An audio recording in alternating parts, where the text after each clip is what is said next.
Good morning.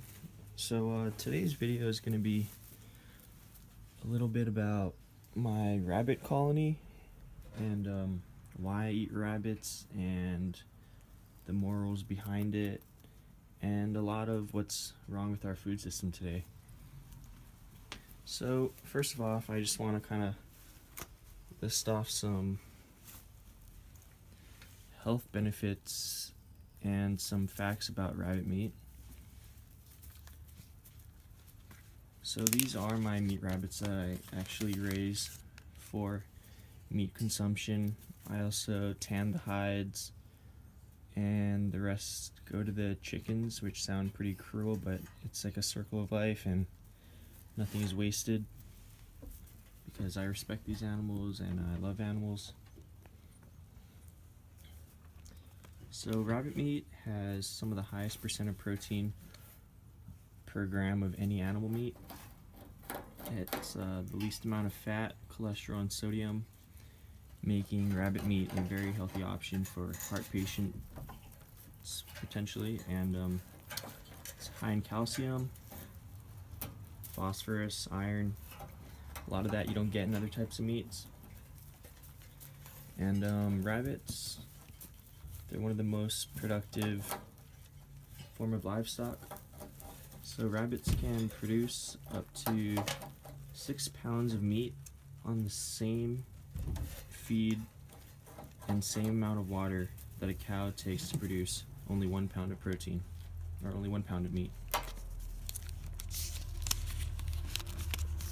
They're just getting their morning treats. So what's interesting about this rabbit colony is they're not in any individual cage. Rabbits are social creatures. They enjoy interacting with one another, and they have more than enough space to run around and be rabbits. They're naturally curious animals. They enjoy being up high so they can survey their surroundings.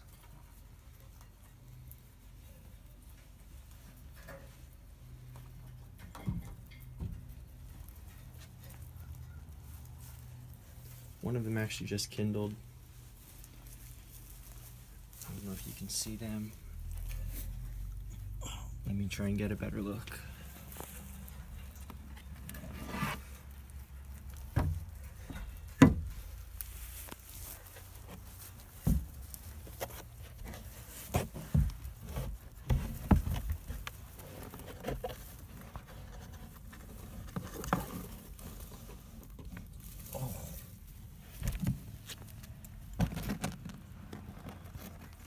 They're very cute at this age. They kind of look like little puppies.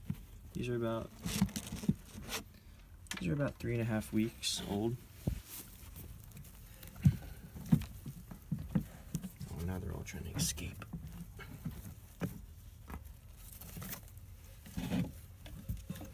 Oh goodness. What a mess. Sorry about the shakiness of the camera. I'm doing everything one-handed.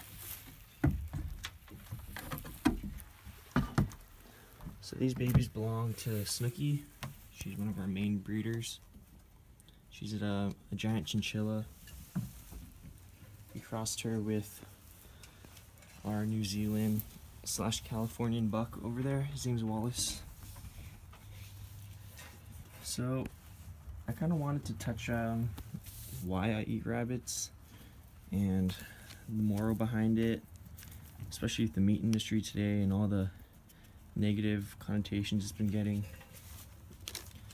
So today we see a lot of really cool things going on with agriculture and sustainability and all of that, but you don't really see any progression in the meat side of agriculture, which is equally as important as is the vegetable side of production.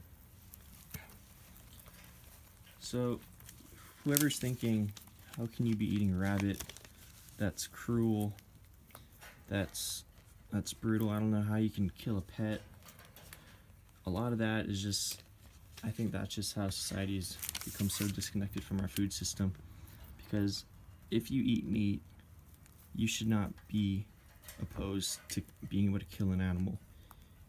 if you are going to eat meat, you need to be alright with being able to kill an animal, because every time you eat meat, an animal is dying somewhere, and what's even worse is you don't even know how it's been living. But for me, I know exactly what my rabbits are eating. I know they're living a happy life until the day of processing, and I ensure that they only have one bad day in their whole life, and that is the day that I process them. But, you know, buying meat from a grocery store, these cows or pigs or chickens, whatever, they're probably living in little cages, no access to grass, no interaction, you know, just inhumanely raised. And so that's the main reason that I wanted to raise my own rabbits, because I knew that they're a very sustainable source of protein that I could raise in a backyard scale. And yeah, so people are like, oh, why are you eating rabbits? Like, they're pets. But, you know, cows can be pets, chickens are pets, pigs are pets, etc. These aren't like your floppy-eared bunny rabbits that you see in the pet store. These are rabbit breeds that are bred to be commercial breeds that can be bred for meat production and fur production. So rabbit meat has been oftenly compared to chicken, and also similar production needs. So I kind of wondered why don't we eat more rabbit in America when it used to be such an important form of animal protein, especially in Great Depression days, because they were so easy to raise. And a lot of that is due to the nature of rabbits. So I guess when they were starting to industrialize meat production, the nature of rabbits being pretty susceptible to like heart attacks due to stress. Rabbits weren't able to be produced on that same level of industrial production that chickens were able to. So back when people both ate chickens and rabbits, chickens became more popular because chickens could handle the stress of a factory setting packed densely into cages, and rabbits couldn't. So in America, that is why rabbit meat isn't more popular today. It's all due to the production side and how rabbits couldn't be industrialized in the way that chickens could. So what I really wanted to do when I started, raising meat rabbits is reconnecting with my food system and knowing where my meat comes from, because it's easy to grow your own vegetables and fruits like that, but it's hard to grow your own meat if you are a meat eater, and rabbits is your ticket to reconnecting with your food system. So, I don't think that people should be saying eat less meat because all meat production is inhumane. I really think we need to start encouraging people to support farmers, small farmers who do raise animals in a humane way and are conscious about, the lifestyle of their animal, in hopes that, these small farms that do animal production the correct way can eventually displace the inhumane industrial side of meat production that you see that is supported mainly. So I don't really see these meat rabbits as a pet, because they aren't. They're a farm animal and a form of livestock, but that doesn't mean that they can't be respected and raised humanely. And a lot of it is like your context and your background. So for people who think, how can you eat a rabbit, in my eyes they're no different than a chicken or a cow. you know, they all deserve respect, because, you know, it's the ultimate sacrifice to eat an animal, you know, for it to give, you know, its life so that you can live, basically. You know, there's no life without death. That's, you know, that's ultimately, that's it.